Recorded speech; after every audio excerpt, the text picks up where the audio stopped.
سلامونه ګرانو کتونکو، هیله لرم چې تاسو به ټول روغ جوړ او خوشاله یاست. زه ستاسو کوربه عظیم خان مندوخیل، تاسو ګورئ وطن چینل. ګرانو کتونکو، د جانان فلم متعلق څو ضروري خبرې چې دا فلم به ریلیز کیږي، څه وخت د دې فلم نمایش به په کومو سینمو باندې په کم تاریخ باندې شروع کیږي، دا ټولې خبرې له تاسو سره شیر کول غواړم. خو تر دې له مخه تاسو ته پکار دی زما چینل شیر کړئ، سبسکرایب یې کړئ، فالو یې کړئ او ډېر ښه کمنټس باندې ولیکئ. ستاسو د کمنټس په ذریعه به زه پروګرام نورم شایسته کوم. راځم خپل اصل موضوع ته. اصل موضوع دا دی چې د ډایرکټر شاهد عثمان صاحب په ډایرکشن کې چې د کم فلم شوټینګ روان دی، جانان، د جانان شوټینګ لاهور کې شروع سو. له لاهوره بعد بیا دا ټول ټیم مانسیره ته لاړې. له مانسیره بعد ناران او کاغان کې د دې فلم باقی مانده شوټینګ هم تر سره ورسېدی. دا ټیم فلم شوټینګ تقریبا مکمل سوی دی. د ډبینګ، د بیکګراوند موسیقي، یعنی د فلم د نورو برخو کار پاته دی. دا کار به انشاءالله ډیر زر سرته ورساږي. د دې فلم ابتدا به د دې فلم شروعات به په 29 سپتمبر کاږي د پېښور په صابرینا سینما. او له دې سره سره یوه د خوشخبرۍ خبره دا هم ده چې د دې فلم نمایش به د کراچۍ په ښار په افشا سینما کې په 29 سپتمبر 2023 کې شروع شي. ګرانو کتونکو، له ډېره وخته پس یو داسې خبر، هغه خبر دا دی چې پخوا به فلمان جوړېدل، په هغو فلمانو کې به کامیډي کردار، مزاحیه اداکار لازمن و. چې کوم د فلمانو تاریخ راواخو د بدرمنیر صاحب له زمانې څخه، د بدرمنیر صاحب سره به لیاقت میجر صاحب و، اقبال بخاري صاحب و، جعفري صاحب و. یعنی په هغو فلمانو کې به کامیډین کردار لازمن و چې کتونکو به ډېر خوند پر اخیستلی.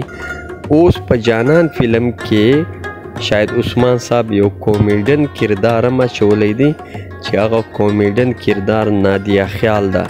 اسفندیار ورسره دی. دا دواړه به د کامیډي کردار په دې فلم کې لوبوي او کتونکي به خوند پر اخلي.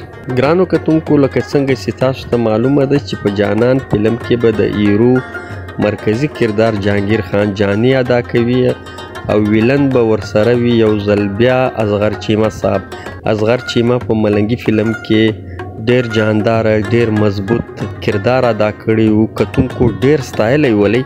دا رنګه توقع دا ده چې په دې فلم کې به اصغر چیمه یو ځل بیا ډیر د خوند کردار ولوبوي.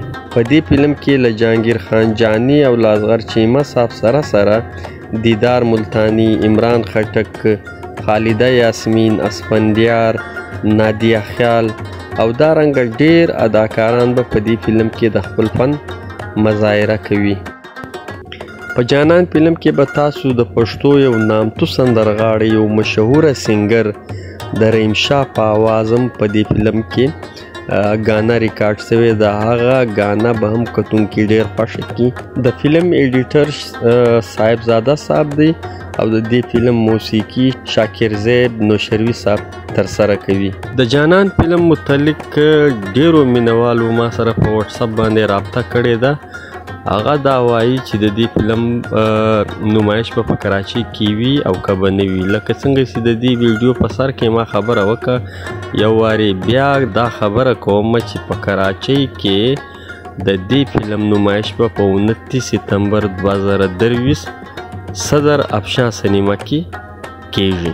ګرانو کتونکو، په 2-3 حوالو جانان فلم ډیر اهم فلم دی.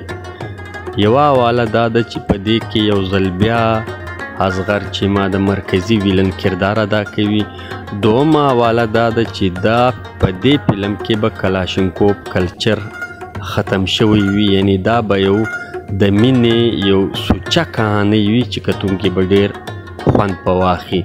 بله حواله دا ده چې په دې فلم کې له ډېرې زمانې وروسته، له ډېرې زمانې بعد کامیډین کردار هم شاید عثمان صاحب پکې اچولی دي. په دې به هم کتونکي خوند واخلي. د کتونکو توقعات دي چې دا فلم یعنی جانان فلم کہانی به ډیره زبردست وي او د دې فلم ټولو فنکارانو به ډیر زبردست پرفارمنس کړی وي. که په یو فلم کې کہانی زبردست وي بیا هغه فلم کتونکي خوښوي او دا توقع هم ده چې دې فلم ته به هغه کتونکي هم راځي کومو کتونکو چې تر اوسه پورې د سینماو دید نه دی کړی هغه به هم په دې مجبوره سي چې دا فلم وګوري. ولې په دې فلم کې کہانی ده د کہانی فلمان دي د پخوا د فلمانو غوندې ډزه ډوزه نسته پکې سچا کہانی ده زبردسته کہانی ده. توقع دا ده چې دې فلم ته به کتونکي په ډېر ګڼ شمېر باندې راسي. ګرانو کتونکو دا و د جانان فلم متعلق معلومات چې ما له تاسو سره شیر کړل. تر بل خوندور پروګرام پورې مو پر لوی بازار سپارلي یاسته. د خدای په امان.